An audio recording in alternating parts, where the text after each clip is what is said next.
नमस्ते जी, स्वागत है आपका टीएसएल्स में। मेरा नाम है अमित।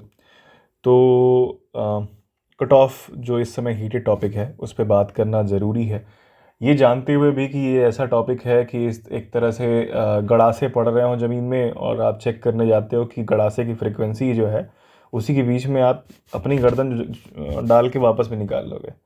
तो क्योंकि ये ऐसा टॉपिक है कि अगर आप गलत हो गए तो बहुत से गालियाँ पड़ती हैं, बहुत ट्रोल करते हैं लोग। और एग्जैक्ट सही बताना सबके लिए पॉसिबल नहीं होता, लेकिन फिर भी हमारा काम है कि हम यहाँ पे थोड़ा सा लॉजिकल एनालिसिस करेंगे कि कैसा पेपर आया, क्या सिनेरियो था, उस हिसाब से क्या एक पॉसिबल ब्रैकेट बनता है। ठीक है। तो ये वीडियो के स्टार्टिंग में मैं ये डिस्क्लेमर देना चाहता हूँ कि ये मान के चल रहे हैं, ठीक है, कि सीट्स जो आने वाली हैं इस पे रिजल्ट आएगा 1000+ पे। लुक, इस पे भी बहुत लोग कुछ कमेंट करेंगे कि देखो 200 पे फॉर्म आया हुआ है और कैसे आप 1000 बोल सकते हो। दो चीज़ें इस पे बोलूँगा कि फर्स्ट थिंग इज़ कि थोड़ा सा इस पे हमने फीडबैक्स लिए हैं, ढेर सारे लोगों से कंफर्म किया है। तो चांसेस आर देयर कि 1000+ सीट्स पे रिजल्ट आएगा प्रीलिम्स का। दूसरी चीज़ कि अगर आप ये पेपर दे के आए हो और आपके पेपर आ रहे हैं एट, आपके नंबर जोड़ने पे या फिर आपके अटेम्प्ट कम है और आप मुझे ट्रोल करने आ रहे हो कि या फिर मुझे ग्रिल करने आ रहे हो कि यार आप कैसे या फिर तुम कैसे बोल रहे हो कि 1000 सीट पे आएगी जब 200 सीट पे फॉर्म निकला हुआ है। तो भाई वी आर ऑलरेडी डूम्ड। अगर ये नहीं आ रहा है ना तो वी आर ऑलरेडी डूम्ड कि कितने लोग निकलेंगे ये आपको ही पता है 200 सीट पे, और कितने लोग क्वालिफाई करने वाले हैं ये आपको ही पता है। ठीक है। तो ये डिस्कशन साइड में रखते हैं, क्या है कितना है क्या नहीं है, ये मान के चल रहे हैं कि ये 1000 सीट पे प्रीलिम्स का रिजल्ट आ रहा है। ठीक। अब अगर 1000 सीट पे प्रीलिम्स का रिजल्ट आ रहा है तो मोटा मोटी 16,000 लोग मेंस लिखेंगे। ठीक है। ये मुझे कहाँ से मालूम चला? तो लास्ट 2 साल के जब हमने प्रीलिम्स के हिसाब से मेंस के कैंडिडेट को कैलकुलेट किया, उस हिसाब से मालूम चला 16x लोग को बुलाया जाता है। ठीक है। जितनी सीट्स रहती हैं उनके 16x।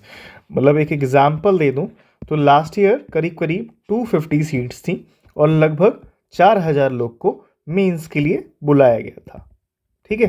तो ये करीब करीब 16 गुना हुआ, ये मान लेते हैं। दैट मीन्स 16,000 लोग को बुलाया जाएगा। ठीक है।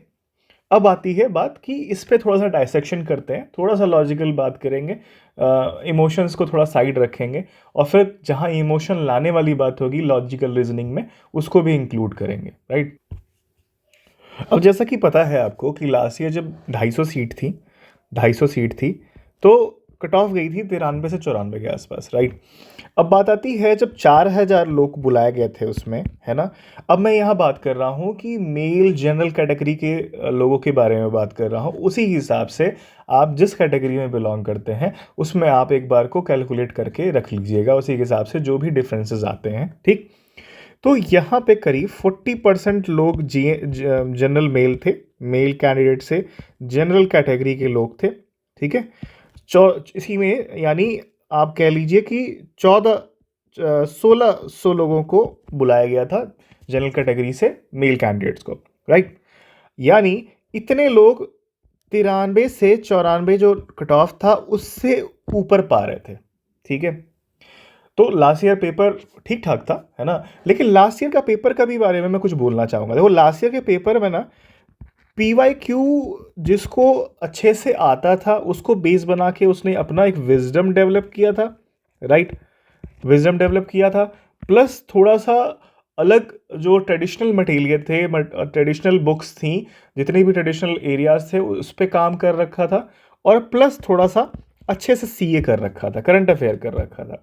तो लास्ट ईयर का पेपर जिन्होंने सॉल्व किया उन्होंने जिसने भी ये नंबर लाया उसका पैरामीटर ये था कि PYQs बहुत अच्छे से बहुत डीपली स्टडीड थे और करंट अफेयर अच्छे से डीपली स्टडीड था। ठीक है। क्वेश्चंस लेकिन यहाँ पे वन लाइनर आ रहे थे, है ना, इक्का दुक्का असर्शन रीजन में थे करंट अफेयर के, पीवाईक्यूज में भी ट्रेडिशनल क्वेश्चंस थे, या फिर जनरल सब्जेक्ट्स जो हमारे बेसिक सब्जेक्ट थे उसमें ट्रेडिशनल क्वेश्चंस थे, थोड़ा सा टफ था, बेसिक अंडरस्टैंडिंग चेक कर रहा था। देन 1400 या कह लीजिए 1600 लोग यहाँ पे ये नंबर निकालने में कामयाब हो गए। अब एक चीज़ आपको समझने वाली बात ये है कि एनी गिवन डे ठीक है ना, जिस तरह की प्रिपरेशन हो चुकी है जनता में, जिस तरह के आपके अगल बगल लोग हैं प्रिपेयर कर रहे हैं, वो आपको ऐसे 1000 लोग तो मिल ही जाएंगे जो 90+ क्वेश्चंस अभी भी एब्सोल्यूट टर्म्स में सही कर रहे होंगे। ठीक है, तो कहीं आप जब सुनते हो कि 90 आ रहे हैं तो डिनायल मोड में नहीं जाना चाहिए। ठीक, लेकिन अब बात आती है कि ये 90 जो 90 है, आप बोल रहे हैं लोग ये 90 आप एक्सपेक्ट कर रहे हो, जो मैं खुद बोल रहा हूँ कि 90 ऐसे लोग होंगे, 90+ पाने वाले 1000 लोग होंगे। देखो इसमें भी इफ एंड बट फैक्टर बहुत ज़्यादा आ जाता है इस पेपर में। क्यों? ठीक है, इसकी बात करते हैं क्यों आता है। क्यों आता है तो पहला तो ये रीज़न है कि ये कहीं से भी बस पीवाईक्यू बेस्ड क्वेश्चन पेपर नहीं था। ठीक है, ट्रेडिशनल जो बुक्स थी या ट्रेडिशनल मटेरियल था, ठीक है, मटेरियल था वो काम नहीं आया। ठीक है, करंट अफेयर ट्रेडिशनल लाइंस पे नहीं था। ठीक है, करंट अफेयर असर्शन रीजन कह लो, क्रोनोलॉजी वाले क्वेश्चंस कह लो कि जो ट्रेडिशनल करंट अफेयर्स थे उनको मैच द फॉलोइंग में कर दिया, ठीक है, ये ज़्यादा थे। ठीक है, बहुत बढ़ गए। ठीक है, तो अब जो ये ट्रेडिशनल प्लेयर थे जो अपना विजडम यूज़ करते थे, अपना नॉलेज बेस यूज़ करते थे, या कह लो कि आपको जब ढेर सारा डेटा आता है उनके सामने तो उसको रिटेंशन पावर इनकी सही थी, तो उसको यूज़ करके या फिर अपना नेचुरल ब्रिलियंस यूज़ करके वो 90+ अपने स्कोर को ले आते थे। ठीक, ये सारी चीज़ें जब नहीं काम कर रही थी, ठीक है ना, पीवाईक्यूज काम नहीं कर रहे थे, जब ट्रेडिशनल बुक्स काम नहीं कर रहे, आप कितनी भी अंडरस्टैंडिंग रख लो ना, जब वो क्वेश्चन ही नहीं पूछा जाएगा तो आप करके क्या कर लोगे, रख के क्या कर लोगे उतना नॉलेज को। जब वो ट्रेडिशनल लाइन पे करंट अफेयर नहीं पूछा जाएगा, जब एक ही मतलब 4 अलग अलग करंट अफेयर्स को एक ही क्वेश्चन में मैच द फॉलोइंग में ख़त्म कर देगा, क्रोनोलॉजी में ख़त्म कर देगा, तो आप क्या कर लोगे। आपका नेचुरल ब्रिलियंस डेट याद करने पर तो लगता ही नहीं है। ठीक है, आपके नेचुरल ब्रिलियंस 1 या 2 टर्म्स को अगर क्रोनोलॉजी में रखा जाए तो आप ये रिकॉल करते हो कि यार उस महीने का करंट अफेयर जब पढ़ना स्टार्ट किए थे, मई जनवरी मार्च तक आए थे, तो हाँ वहाँ पे ना वो जो नेशनल मैरीटाइम डे या फिर दोस्तलिक जो था ना वो मिला था मुझे। लेकिन वहाँ तक तो आप रुक गए भाई, आपको 3-4 और बताने पड़ेंगे, आपको 3 और पता होना चाहिए, एक में तो कैसे निकाल लोगे आप। ठीक है, या फिर आपको यही आइडिया नहीं है कि जस्ट नेक्स्ट महीने पे था कि 2 महीने बाद था। ठीक है, तो आपको ये आपका नेचुरल ब्रिलियंस यहाँ काम नहीं करता था, यानी ये टर्म्स आपके काम नहीं कर रहे हैं, तो नॉट नेसेसरीली अगेन दिस 1000 और 1500 लोग ये 90+ वाला ब्रैकेट में नहीं लाइक करेंगे, तो ये जनता यहाँ पे कम होगी, काफ़ी कम हो जाएगी। राइट, फर्स्ट थिंग फर्स्ट ये हो जाती है। ठीक है, दूसरे आती है कि यानी हम मान के चलते हैं कि अगर 16,000 लोग मेंस लिख रहे हैं, ठीक है, 16,000 लोग मेंस लिख रहे हैं, तो इस हिसाब से मोटा मोटी 6400 लोग मेल जनरल कैंडिडेट होंगे जिनको मेंस लिखने के लिए बुलाया जाएगा। ठीक है, मेंस लिखने के लिए बुलाया जा रहा है। अब इसमें से हम करीब करीब अपना मोटा मोटी 1400 लोग को ऐसे हटा देते हैं, ठीक है, जो 90+ मार्क्स ले आ रहे होंगे। ठीक है, तो बचे कितने हमारे पास, अगेन बचते हैं 5000 लोग। ठीक है, 5000 male candidate from general category. Right, इसमें से भी हम मान लेते हैं कि कुछ लोग ऐसे होंगे जिनका 85 क्वेश्चन पाने वाले, ऐसे फिर 1500 लोग मिलेंगे आपको, माफ़ कीजिएगा 1 0 बढ़ गया। ठीक है, तो 1500 लोग आपको फिर मिलेगा जो ये सेफ लाई कर रहे होंगे इसमें। राइट, तो यहाँ से फिर बचता है 3500। अब गेम क्या है ना दोस्त, कि कट ऑफ ये 3500 लोग डिसाइड करेंगे। अब इन 3500 लोगों के साथ बहुत ढेर सारा फैक्टर लाई कर रहा है। क्या फैक्टर लाई कर रहा है कि there are lot of people जो इस चीज़ को एब्जॉर्ब ही नहीं कर पाए थे कि ऑल ऑफ अ सडन ये जो चेंज आया ना, जो शॉकर था सबके लिए, शॉकर था सबके लिए, वो एब्जॉर्ब नहीं कर पाए उस चीज़ को, शॉक को, कि तुरंत डील कैसे करें, राइट।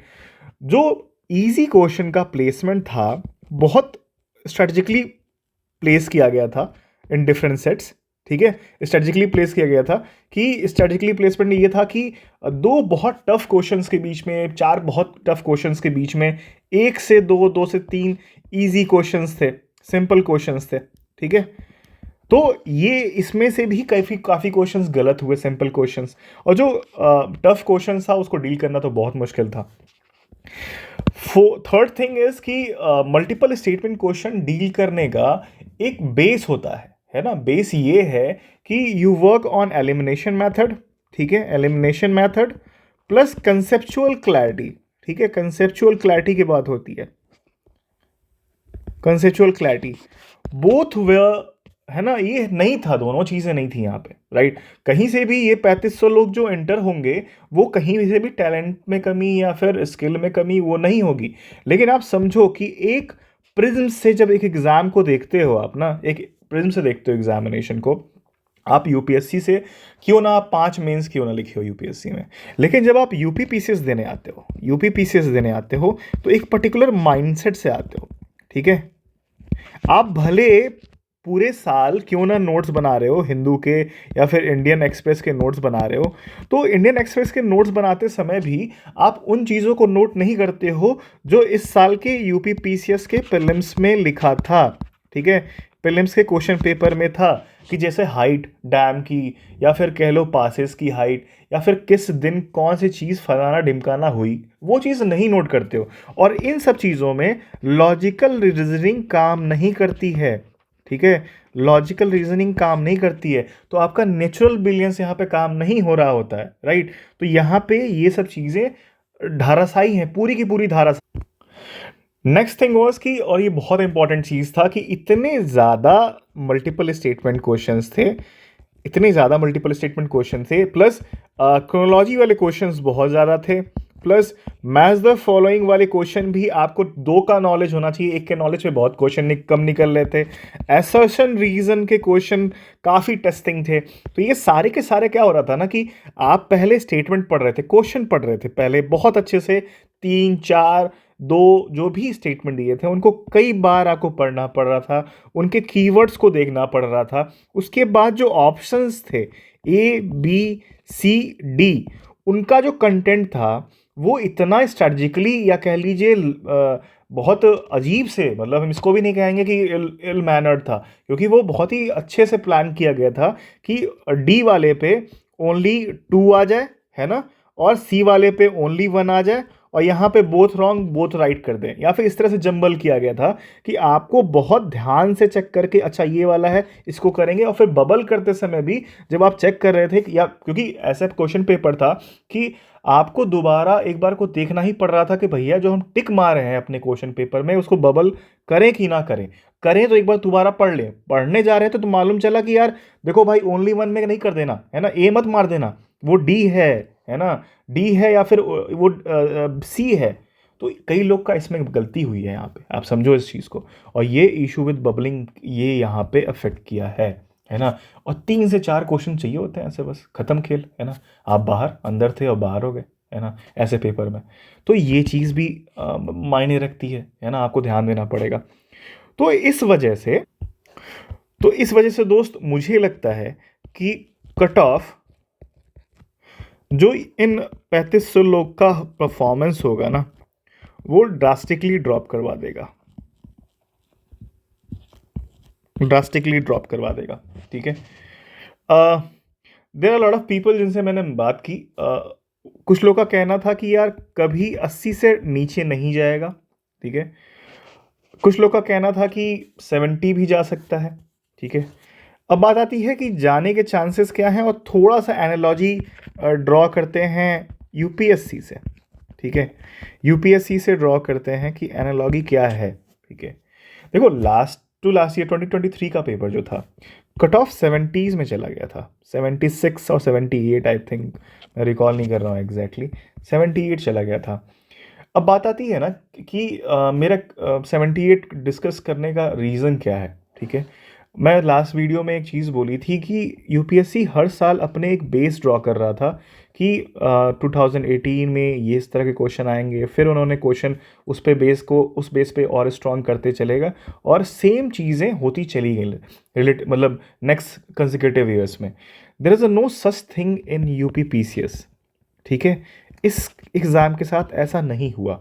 लास्ट ईयर जिस तरह का पेपर था, जितनी जनता थी उसने क्या किया कि सारे लिस्टिंग पढ़ी, ठीक है, पीवाईक्यूज अच्छे से पढ़ा।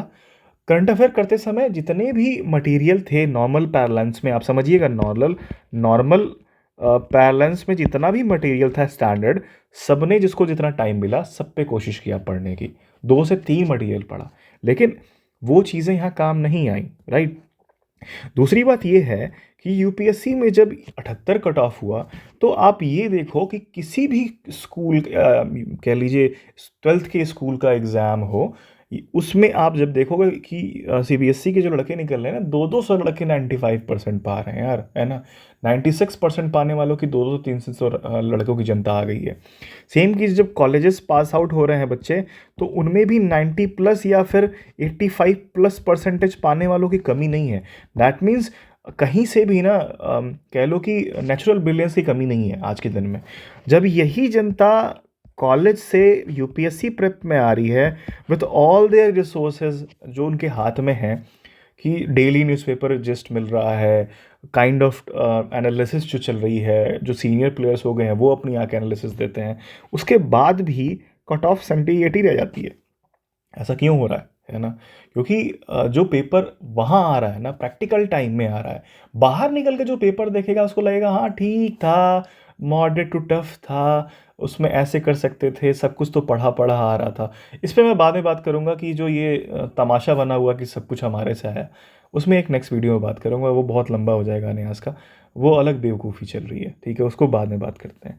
लेकिन आप समझो कि ड्रास्टिक इस तरह यहाँ तक पहुँचते पहुँचते इतना सब कुछ होने के बाद भी कट ऑफ 78 पे पहुँच जाती है यूपीएससी की। तो जो यहाँ पे है 93, कंसिडरिंग कि 200 सीट थी लास्ट ईयर, 250 सीट थी कह लीजिए, लास्ट ईयर 250 सीट थी, ठीक है। और अगर हम इसी स्टैंडर्ड लास्ट ईयर के स्टैंडर्ड पे पेपर देखते, और अगर 1000 सीट हो जाती, ठीक है, 1000 सीट मान के चल रहे हैं, तब भी ये कट ऑफ 86 पे आसपास आना था, है ना, 86 के आसपास आना था। क्योंकि जैसे जैसे नीचे आता है ना, वो थोड़ा सा कह लो कि स्पेक्ट्रम होता है वो थोड़ा सा वाइड हो जाता है, गैप बढ़ जाता है, ठीक है, मार्क्स का, ठीक है। तो ये 86 आना था, लेकिन इस पेपर के साथ जो अभी के जो गेम है ना, कि तो मुझे जो लग रहा है कट ऑफ कितनी जानी चाहिए, मैं थोड़ा सा बैंड मतलब आपको गेस करा के सकता हूँ। तो मेरे हिसाब से जो बैंड होना चाहिए वो है 75 क्वेश्चंस से 78 क्वेश्चंस के बीच में। देखो क्या होता है ना कि एक और फैक्टर मैं बताता हूँ, जितने लोग आप सर्कल बनाए रहते हो ना अपने अगल बगल, वो अच्छे लोग होते हैं, मतलब उनका नॉलेज बेस अच्छा होता है, वो काम कर रहे होते हैं, and their serious aspirants, right. वो एक सीनियर होने के बाद या फिर पुराने या नए प्लेयर्स होने के बाद भी वो सीरियस एस्पिरेंट्स होते हैं, ठीक है, सीरियस एस्पिरेंट्स होते हैं। तो वो फैक्टर आप हमेशा अंडर प्ले करवाते हो कि यार देखो मेरे अगल बगल वाले 85 मार्क्स पा रहे हैं या फिर 90 पा रहे हैं, तो सारे के सारे पा रहे होंगे। नहीं, सारे के सारे लोग नहीं पा रहे हैं। जो लोग नहीं पा रहे हैं और जो नीचे के ब्लॉक में लास्ट के 1500 से 2000 जो जनता रहती है ना, मतलब जो कट ऑफ अंदर के लिए जाएगी, वो ड्रॉप करवा देती है इस कट ऑफ को, काफ़ी नीचे ले आती है। तो ये लोग डिसाइड करेंगे कौन होंगे, और ये लोग बहुत वो ट्रेडिशनल प्लेयर्स होते हैं यूपी पीसीएस के, जिनका एक्सपोजर ऐसे क्वेश्चंस के साथ नहीं था। वो इंडिया ऑस्ट्रेलिया नहीं पढ़ते हैं, ठीक है, वो इतने डीप में जाके हर चीज़ को नहीं देखते हैं, ठीक है। मतलब उनको ये पता था कि उनसे आप कंठस्थ करवा के पूछ लो कि जो ट्रेडिशनल प्लेयर्स जो यूपी पीसीएस के हैं, उनको वो भी तो अंदर आएंगे ना। सबको यूपीएससी एप्टीट्यूड वाला बंदा नहीं रहता है यहाँ पे। तो वो क्या रहता है कि उनसे आप पूछ लो कि जम्मू एंड कश्मीर में कितने पासेस हैं, क्या क्या नाम बोलेगा, सब बता देंगे, ठीक है। उनसे पूछ लोगे कि कौन सी चीज़ कहाँ पे है, वो सब बता देंगे। लेकिन जिस तरह से अरेंजमेंट ऑफ फैक्ट था यहाँ पे, वो डील नहीं कर पाते, उनके लिए शॉकर था। ठीक है। तो जो ट्रेडिशनल प्लेयर्स थे उनके लिए वही था, और वो इस पे भी नहीं रुकेंगे कि भैया जो 40-50 क्वेश्चन हमें मिल रहा है आसानी से उसी को करके रुक जाएं, है ना। तो वो अपने अटेम्प्ट बढ़ाने ही पड़ते हैं, कुछ ना कुछ तो इंसान बढ़ाएगा बढ़ाएगा। तो इस वजह से ये आप जो अपने अगल बगल देख रहे हो वही रियलिटी नहीं है। रियलिटी ये है कि कम होगा, ठीक है। मेरा एक और लॉजिक है, शायद मुझे लोग जज करें कि गर्ल्स कट ऑफ जो होगा या फिर फीमेल कट ऑफ है वो काफ़ी ड्रॉप होगा, और जो गैप है मतलब मेल और फीमेल के कट ऑफ में वो इस साल आप काफ़ी ज़्यादा देखेंगे, है ना। एक चीज़ मैं इसमें कंसिडर नहीं कर रहा हूँ, वो है अटेंडेंस वाला पार्ट, ठीक है। देयर आर पीपल जिनका छूट गया, लेकिन मैं उसको कंसिडर नहीं कर रहा हूँ, क्योंकि ये मैं मान के चल रहा हूँ कि अगर 40% लोग जो अपीयर किए हैं वही सीरियस एस्पिरेंट थे, और जो नॉन सीरियस थे उन्होंने छोड़ दिया इस एग्जामिनेशन को। लेकिन मैं अगर ये मान के चलूँ कि उन लोग का भी छूटा है जो इस कट ऑफ को ऊपर नीचे कर सकते थे, तो ये कट ऑफ लोअर एंड के साइड जाएगी, ठीक है। इस बात को मानिए। और कट ऑफ ये फीमेल वाली जो बात मैं बोल रहा हूँ, considering the kind of approach traditional जो लड़कियों का अप्रोच होता है पेपर के साथ कि दे क्रैम एवरीथिंग, ठीक है। तो वो बहुत ही सिंसियर होकर टेस्ट पेपर को सॉल्व करेंगी, बहुत सिंसियर होकर सारे मटेरियल्स को पढ़ेंगी, वो सारे सिंसियर होकर ट्रेडिशनल बुक्स को पढ़ेंगी। जब तीनों के तीनों नहीं आया यहाँ पे, और फिर जो शॉकर होता है एग्जामिनेशन का, इस तरह का सडन शॉक होता है, तो जो कल्चरली एज अ फीमेल जो डेवलप हुई रहती हैं सोसाइटी में, वो इस तरह के शॉक तुरंत नहीं ले पाती हैं। तो ऑल ऑफ अ सडन या तो उनका पेपर खराब हो जाएगा, ठीक है, या तो उनका पेपर खराब हो जाएगा, या तो उनके अटेम्प्ट कम हो जाएंगे, और वो अटेम्प्ट कम होने की वजह से या फिर थोड़े नंबर कम आने की वजह से ओवरऑल इस कैटेगरी का कट ऑफ ड्रॉप हो जाएगा। तो यहाँ से कंपैरिजन नहीं बनता है कि जैसे नॉर्मली क्या होता था पिछले 2-3 साल से कि 3 से 4 या फिर 2 से 3 क्वेश्चन का गैप रहता था, वो ये गैप आप बढ़ते हुए देखोगे इस साल। एंड फॉर अदर कैटेगरी में उतना नहीं बोल सकता, कि उस हिसाब से आप कैलकुलेट कर लेना। हो सकता है कि मेरा ये जो एनालिसिस है वो आपको सही ना लगे, लेकिन जो मुझे समझ थी, मुझे अभी तक जितना भी मैंने यूपीएससी मेंस लिखा, प्रीलिम्स निकाला, और यहाँ पे अभी यूपीपीसीएस प्रीलिम्स निकाला, मेंस निकाला, इंटरव्यू दिया, तो उस हिसाब से जितना भी मुझे अपना नॉलेज है उसी को मैंने यहाँ पे कोशिश की है बताने की। So thank you for watching, है ना।